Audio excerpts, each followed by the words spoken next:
할렐루야.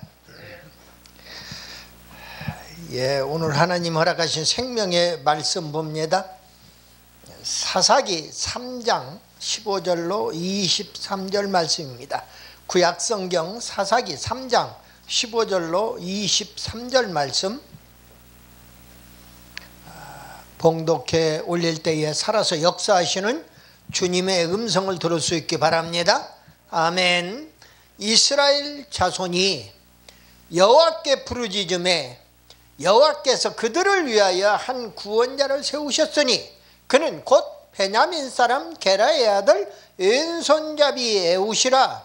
이스라엘 자손이 그를 통하여 모압 왕 에글론에게 공물을 바칠 때에 에웃이 길이가 한 규빗 되는 좌우에 날선 칼을 만들어 그의 오른쪽 허벅지 옷 속에 차고 공물을 모압 왕 에글론에게 바쳤는데 에글론은 매우 비둔한 자였더라. 에웃이 공물 바치기를 마친 후에 공물을 메고 온 자들을 보내고 자기는 길갈 근처 돌 뜨는 곳에서부터 돌아와서 이르되 왕이여, 내가 은밀한 일을 왕에게 아뢰려 하나이다 하니 왕이 명령하여 조용히 하라 하매 모셔선 자들이 다 물러간지라. 에웃이 그에게로 들어가니 왕은 서늘한 다락방에 홀로 앉아 있는 중이라. 에웃이 이르되 내 하나님의 명령을 받들어 왕에게 아뢰 일이 있나이다 하매 왕이 그의 좌석에서 일어나니 에웃이 왼손을 뻗쳐 그의 오른쪽 허벅지 위에서 칼을 빼어 왕의 몸을 찌르매 칼자루도 나를 따라 들어가서 그 끝이 등 뒤까지 나갔고 그가 칼을 그의 몸에서 빼내지 아니하였으므로 기름이 칼날에 엉켰더라. 에웃이 현관에 나와서 다락문들을 뒤에서 닫아 잠그니라. 아멘. 잠시 기도하고 함께 은혜의 말씀 나눕니다. 살아서 역사하시는 우리 아버지 하나님, 은혜와 사랑을 진실로 감사합니다. 나라와 민족이 대사를 눈앞에 두고 아버지 하나님 뜻에 합한 자를 이 나라 이 민족의 지도자로 세워 주실 줄로 믿습니다. 오늘 이 시간도 부족한 종 강단에서 말씀 선포할 때에 하늘문을 여시고 사랑하는 백성들 마음은 활짝 열고 말씀을 아멘으로 화답하며 하나님의 뜻대로 살아가는 우리 모든 사명자들 되도록 은혜 위에 은혜를 베풀어 주시옵소서. 믿사옵고 우리 구주 예수 그리스도의 이름으로 감사드리며 기도드리옵나이다. 아멘. 오른손 들고 인사 한번 합시다. 할렐루야, 할렐루야. 반갑습니다. 오늘 본문 말씀의 은혜를 받으시고 하나님께 크게 쓰임받는 일꾼 되시기를 예수님의 이름으로 축복합니다. 오늘 본문 말씀을 보니까 이거 암살 사건이에요. 왕을 죽이는, 적진의 왕을 죽이는 암살 사건이라고요. 그냥 얘기하면은 성경 말씀대로 살인하지 말라고 하는 계명에 어긋나는 그런 내용이죠. 사람을 죽이는 일이에요. 그렇기 때문에 자칫 잘못하면 이 말씀 속에서 하나님의 뜻을 찾지 못하면은 이것은 아무리 적진이지만은 왕을 죽이는 일인데 하나님의 뜻이 어디에 있는가를 이 말씀 속에서 찾아봐야겠다 하는 말씀을 먼저 드리지 않을 수 없습니다. 구약성경은요, 그 내용이 하나님과 선민들 간에 축복과 저주의 연속 상황이에요. 하나님의 말씀에 순종하면은 축복을 받고 하나님의 말씀에 불순종하면은 저주를 받는 거지요. 하나님의 징계로서 저주를 내리는 것이에요. 축복은 하나님께서는 우리가 주님을 믿고 섬기며 주님의 뜻대로 살면은 축복받습니다. 그래서 제가 주님을 처음 영접했을 때에 너무 마음이 기뻐가지고 군복을 입고 있으면서 한 6kg 되는 우리 부대에서 6kg 되는 사단 사령부 그 안에 있는 삼성교회라고 그 백골사단에 그 지금은 백골교회로 되어 있습니다만 그 사단에 군교회가 있어요. 거기에서 집회를 하는데, 부흥성회를 하는데 거기까지 새벽에 가는 겁니다. 거기까지 새벽에 가서 말씀을 듣고 또 낮에 시간을 내서 또 10시 예배에 또 참석을 하고 또 저녁 예배에 참석을 하고 일반 부흥회 때 집회 그대로 100% 다 군복을 입고 참석을 했어요. 그런데 하나님의 말씀대로 살아보려고 발버둥 치는 이 토우대장, 당시에 오토우대장을 했던 이 사람이 소련 계급장을 달고 있을 때인데 참 그 하나님 보시기에 어여삐 여겨주셨던 것 같아요. 그래서 그 부대를 끝나고 나올 때에는 전군 최우수 토우부대 표창을 받기에 이르렀고, 양계 내무반이 있는데 그 두 내무반에 테레비, 칼라 테레비, 그때만 해도 칼라 테레비가 이제 막 보급되기 시작할 때, 근데 대형 내무반에 칼라 테레비 2대를 설치를 해주고 또 전 병사들에게 트레이닝 한 번씩을 별도로 특별히 다 그 사이즈대로 보급을 해주는 그런 혜택을 받았습니다. 그리고 물론 지휘관은 지휘관대로 또 큰 상품을 받았어요. 이제 이것이 무슨 당시에만 해도 어느 부대가 최우수 부대가 되려면은 미사일도 잘 미사일 부대이기 때문에 미사일도 잘 쏘아야 하고 권총 사격도 잘해야 하고 또 기관총 사격도 잘해야 하고 모든 전투력 측정에서 타 부대를 능가하는 겁니다. 전군에 있는 토우 부대 중에서 최우수 부대를 하나 골라내는 일이에요. 그런데 그 실력으로만 되는 것이 아니라 실력 속에는 이런 똥골맹이도 필요했던 거예요. 그런데 이 강 목사의 자존심이 그걸 허락지 않습니다. 맨 꽁찌를 하는 한이 있더라도 똥골맹이를 쓸 수는 없다는 것이죠. 그래서 검열관들, 그 검사관들, 시험관들 한 사람도 술 접대를 하지 않았어요. 식사 접대도 하지 않았어요. 나 자신도 병식을 하면서 당신들도 병식을 먹고 싶으면 병식을 먹고, 그렇지 않으면 밖에 당신들 돈 많으니까 밖에 나가 사 먹어라 이거야. 나가 봐야 사 먹을 데가 없어. 밖에 나가봐야 음식점, 지금같이 이렇게 음식점 밖에서 그렇게 음식을 해먹을 그럴 때가 아니에요. 큰 식당이 없어요. 그래서 그들도 우리 병사들하고 똑같이 짬빵을 먹으면서 검열을 측정했어요. 그런데 다른 부대 미사일 10발 중에서 다른 부대는 8발이나 9발 맞추는데 우리는 100발을 10발을 다 맞추는데 그 점수를 깎을 수가 없을 거 아닙니까? 미사일 부대에서 미사일로 완전히 이동 표적까지 100% 다 맞춰버리니까 할 말이 없는 겁니다. 그래서 최우수 부대를 했던 그런 경험이 있는데, 이 모든 것이 내 뜻대로 하는 것 같지만은 하나님의 섭리 가운데에 하나님의 뜻대로 하니까 그 모든 것이 하나님의 뜻대로 이루어지더라. 이것이 하나님의 축복이 아닌가 하는 생각을 당시에도 했고 지금 생각해도 그 생각이 들어가요. 이 축복과 저주가 하나님의 뜻대로 하지 아니하면 저주를 받아요. 하나님의 징계가 임한다 그 말이에요. 그런데 하나님의 뜻대로 하면은 하나님을 믿고 하나님을 섬기고 주님의 뜻대로 하기 위해서 다른 지역에 내가 가서 심지어 군부대 출장을 가서 다른 지역에 가 있을 때에도 그 지역에 가서 가까운 교회에 나가서 어느 정도였냐 하면 그 지역에 가서 교회를 가가지고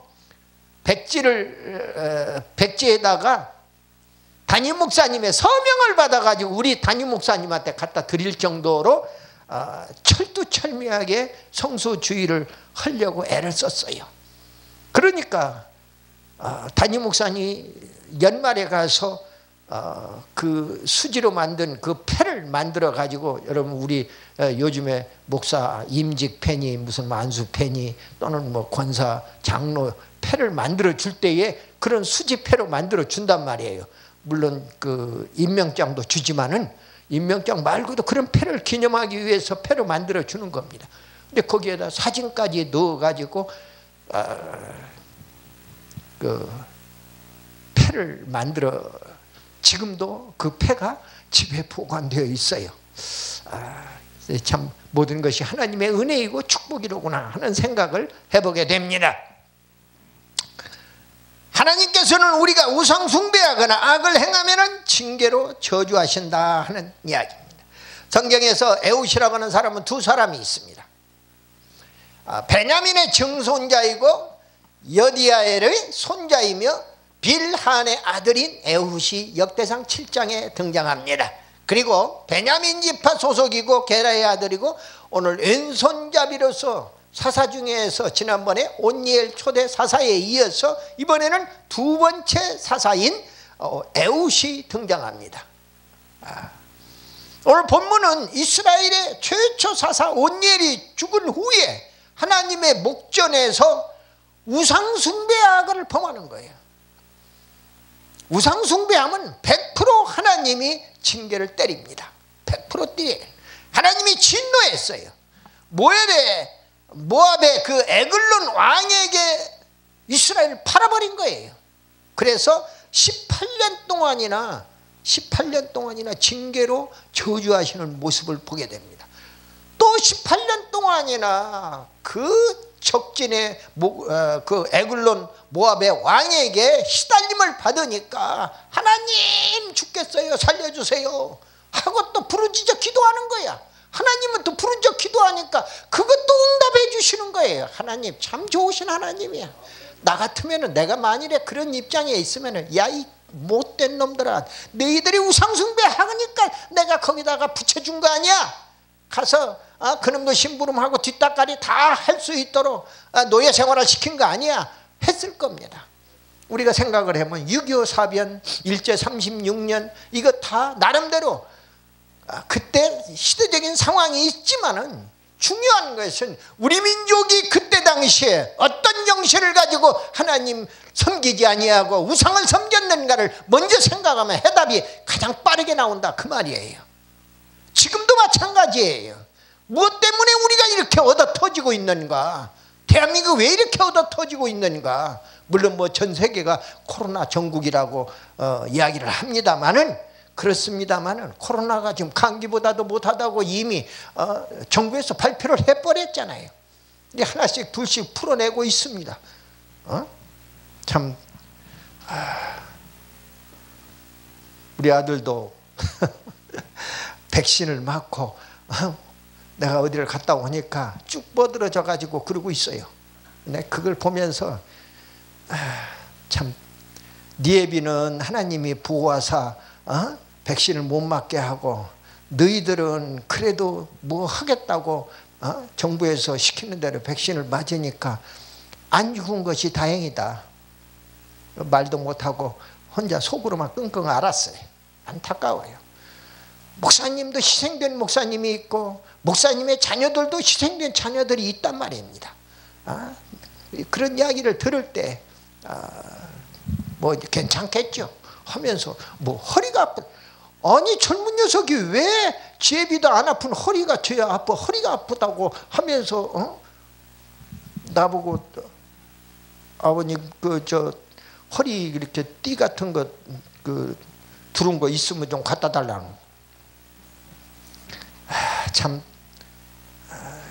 그런 것을 보면서 어떤 것이 축복이고 어떤 것이 저주인가, 그리고 하나에서 10가지 이 나라가 하나님을 섬기지 아니하고 김일성이 김정일이 김정은이로 이어지는 그 우상을 숭배하고 있기 때문에 지금 나라가 이 꼴 요 모양이 되고 있다 그 말이에요. 제일로 큰 건 그것입니다. 다른 것은 조금 선악간에 인간이기 때문에 잘못할 수도 있어요. 그거 가지고 네가 옳다 내가 옳다 따질 것이 못 되는 겁니다. 도토리 키재기예요. 다 따져보면은 어떤 그 목사님은 토질 개질이라고 그러더라고요. 그 놓아봐야 토질 개질해서 또 내가 토 놓으면 네가 개 놓고 네가 개 놓으면 내가 토 놓고 하면은 가다가 서로 앞서거니 뒤서거니 하다가 결국은 꼬린 기점에는 가게 되겠지요. 오늘 말씀의 내용이 18년 동안 징계를 받았는데 그 모압 왕 에글론 왕을 암살하라는 하나님의 지령이 떨어진 줄로 믿습니다. 오늘 엔손잡이 사사 에웃이라는 제목으로 인물 23탄입니다. 성경 인물 23탄이. 에웃은 어떤 인물이냐? 히브리어로 에웃이라는 이름은 강하다, 통일되었다, 일치된다, 찬미하다. 와, 이게 여러 가지 이름을 갖고 있어요. 강해야 통일된다는 게, 우리 대한민국이 이 이름 속에서 강해야만이 대한민국도 통일되겠구나 하는 그런 그 영적인 영감을 받았어요. 그리고 강하다, 통일된다, 일치된다, 남과 북이 일치가 된다. 복음으로 일치되면 돼요. 복음으로 통일되면 돼요. 거기에는 예수가 빠지면 안 돼요. 복음은 바로 예수이기 때문에 예수 복음, 복음 통일, 예수 한국 이렇게 이어질 수밖에 없는 것입니다. 그리고 그 하나님을 찬미한다는 이름의 뜻을 가지고 있어요.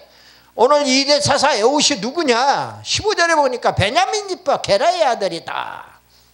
또 이스라엘의 2대 사사이고 왼손잡이의 명수예요. 저도 왼손잡이 짝대기거든요. 왼손잡이예요. 근데 왼손잡이가 저는 그렇게 생각 안 하는데 오른손잡이들이 왼손잡이를 머리가 영리하고 특출한 인물이라고 생각을 하는 것 같아요. 일반적으로 보니까. 왜 그러냐? 이유가 있어요. 오른손잡이들은요, 거기서 다 도토리 키재기로 거기서 거기에 다. 그런데 왼손잡이는 오른손잡이보다도 뒤떨어진단 말이에요. 힘이 약해. 왼손이. 오른손으로 밥도 먹지 일도 다 하지요. 칼도 다 농촌에 가서 나락을 빌 때도 오른손으로 비는 거예요. 저는 오른손으로 나락 못 비어요. 왼손으로 나락 빈다고요. 그러면 낫을 망치로 두드려 가지고 이렇게 다시 왼손에서 쓰기 좋게 낫을 만드는 겁니다. 만들어 가지고 또 숫돌에 다 갈아요. 그래 가지고 오른손 제비보다 또 더 빨리 베개코로. 저는 농사꾼으로 태어난 것은 아니지만은 그래도 농사를 짓고 있기 때문에 동네에서 그래도 제일 많은 농사를 짓고 있는 그런 가문에 태어나서 그런지 모르지만 아버님은 농촌진흥원에 계시고 나는 대학을 다니면서도 다른 사람은 고등학교도 못 가는데 우리 동네에서는 면 전체에서 대학 다니는 사람이 2사람이 있어요. 그런데 대학을 다니는데도 촌에 와서 읍내 나가서 다방에 가서 커피나 물을 빨지 않고 농촌에 와서 일을 하고 있으니까 서로 딸 주겠다고 난리 법석이었어요. 그때 당시의 상황이. 턱 깨놓고 하는 이야기입니다. 그리고 인물 훤칠하겠다, 키도 크겠다, 또 대학교에서 또 뭐 장학생을 하겠다 하니까는 다 좀 농촌에서도 먹고 살만한 사람들은 자기 딸 주고 싶은 그런 욕심을 부리더라고요. 아버님이 더군다나 농촌진흥원에 계시지. 그리고 아버님이 벽시를 바꿔주는데 원래는 한 가마니 바꾸려면 2가마니를 갖고 와야 한 가마니 바꿔주었어요. 그때 당시의 상황이. 근데 우리 아버님은 그냥 1대1로 한 가마니 갖고만 한 가마니 주는 거야. 그냥 2가마니 갖고라고 하지 않고 한 가마니 갖고만 한 가마니 바꿔주는 겁니다. 그거 아니래도 나 뭐 벌어먹고 월급 받아 먹고 사는데 지장이 없는데 내가 어렵고 힘든 농민들 고열 빼먹지는 않겠다는 그런 심산이었어요. 그래서 그런지 그 피를 이어봐서도 그런지 절대 절대로 다른 사람한테 피해를 주는 일은 절대라고. 나는 내가 베풀면 베풀었지. 나는 목사이지만은 베풀고 얻어먹는 것보다는 베푸는 쪽이지. 목사들이 얻어먹는다고 그래서 안 믿는 사람들이 그런다며요. 목사를 먹사라고 그런다며요. 얼마나 처먹기를 좋아하면은 먹사라고 소리를 들어가면서 그런 얘기를 듣지 않아요. 어쩌다가 얻어먹으면은 내가 그걸 언제 갚나, 갚을 기회가 언제가 닥쳐오나 하는 걸 늘 생각을 하는 거예요. 복음의 빚진 자라는 성경의 말씀도 있지만은 나는 늘 인생에서, 내 인생에서 빚진 자로서 빚을 가지고는 살고 싶지 않아. 나는 지금까지 누구한테도 돈을 꾸어서 살아보지를 않았어요. 형제들한테도 그렇고. 그 대신 안 꾸어주네요. 그러니까 형제간의 우애가 그나마도 유지가 되는 것 같아요. 형제간끼리도 구남매를 낳아서 7남매가 살아서 지금 움직이고 있는데 형제간들끼리도 어렵고 힘드니까는 돈을 빌리는 거예요. 손을 벌리는 거예요. 가서 벌리면은 안 줄 수가 없어서 주는 겁니다. 나는 이제 군복을 입고 있으니까 그 전방에까지 와서 손을 벌리지를 못하니까 나한테는 와서 돈을 빌려 가지는 않았지요. 그러다 보니까는 나중에 서로 등지게 되더라. 피를 나눈 형제간인데도 말씀을 드리는 겁니다. 오늘 2대 4사 에웃이 왼손잡이에 명수했다. 아주 오른손잡이에 비해서 연약한 그릇이다. 그 말이에요. 그 에웃 생애의 중요한 사건이 하나님은 그렇게 연약한 왼손잡이 에웃을 하나님의 심판의 집행자로 사용을 하시는 겁니다. 사사기 3장 7절과 14절에 보면은요, 이스라엘이 우상숭배를 하는 겁니다. 이스라엘이 우상숭배를 해요. 그러니까 이스라엘이 바알들과 아세라들을 섬김으로 우상을 섬기는 거예요. 바알과 아세라는 부부신이에요. 부부신이면 하나만 섬기면 돼. 여기서 섬기는 바알신 다르고 저기서 섬기는 바알신 다르고 백성들이 섬기는 바알신들이 다 각양각색이에요. 아셀라신 부부신인데 말입니다. 풍요다산의 신이에요. 풍요롭고 많은 자손을 둘 수 있다고 하는 그런 신이라는 거죠. 우상을 섬기기 때문에 모압의 에글론 왕을 강성케 하나님이 만드는 겁니다. 우리 주변에 일본이 강합니까? 북한이 지금 미사일을 가진 그다 하나님의 섭리라고 보는 것입니다. 중국이 G2의 나라가 됩니까? 러시아가 지금 우크라이나를 침공하고 있습니까? 이거 다 하나님의 섭리라고 보는 거예요. 오늘 성경 말씀을 보니까 그런 것들이 깨달음이 온다 하는 이야기입니다. 하나님이 모압을 에글론 왕을 강성케 해가지고 이스라엘을 18년 동안이나 19년이나 20년이면 괜찮겠어요. 왜 하필 또 18년이냐고. 18년을 지배케 하셨다 그 말이에요. 그러니까 이제 너무 힘드니까 부르짖어 기도하는 거예요. 백성들은 너무 힘드니까 종살이하는 거, 노예 생활하는 게 힘들으니까. 그러니 부르짖어 기도하니까 또 하나님은 그 기도하는 것을 안타까워서 또 응답해 주시는 거예요. 그래서 에웃이라고 하는 왼손잡이 사사를 2대 사사로 세우셨다. 구원자로 세우셨다 그 말이에요. 21절 22절에 보니까 하나님의 명을 받아 모압왕 에글론을 암살하는 데 성공하게 됩니다. 다시 말씀을 드려서 왼손으로 우편 다리에서 칼을 빼가지고 찔러 죽인 이 현장이 21절 22절에서 등장하는 것을 보게 됩니다. 에웃은 강한 용사입니다.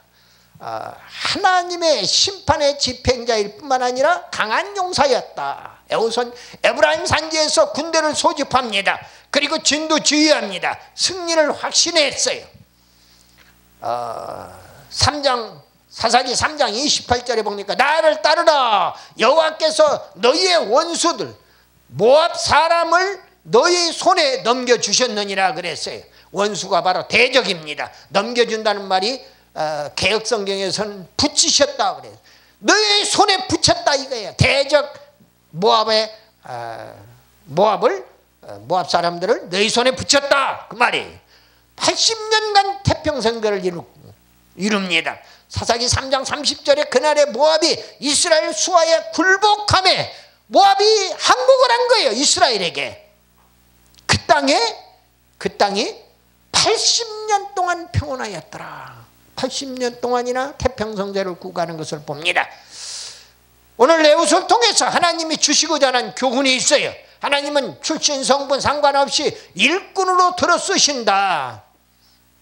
특별히 베냐민 지파, 가장 연약한 베냐민 지파에서 사사로 등용을 했습니다. 원래는 유다 지파에서 등용해야 맞는 겁니다. 그럼에도 불구하고 유다 지파가 최초의 사사 온니엘을 세운 지파였고 이스라엘 계대를 잇는 지파였는데 하나님은 베냐민 지파에서 2대 사사 에웃을 세우셨다. 베냐민 지파는 타 지파에 수만 명의 장정들이 있는 반면에 기브아 전투에서 손실을 봐가지고 수만 명이 아니라 수백 명의 장정만 남고 다 죽어버린 겁니다. 기브아 전투에서.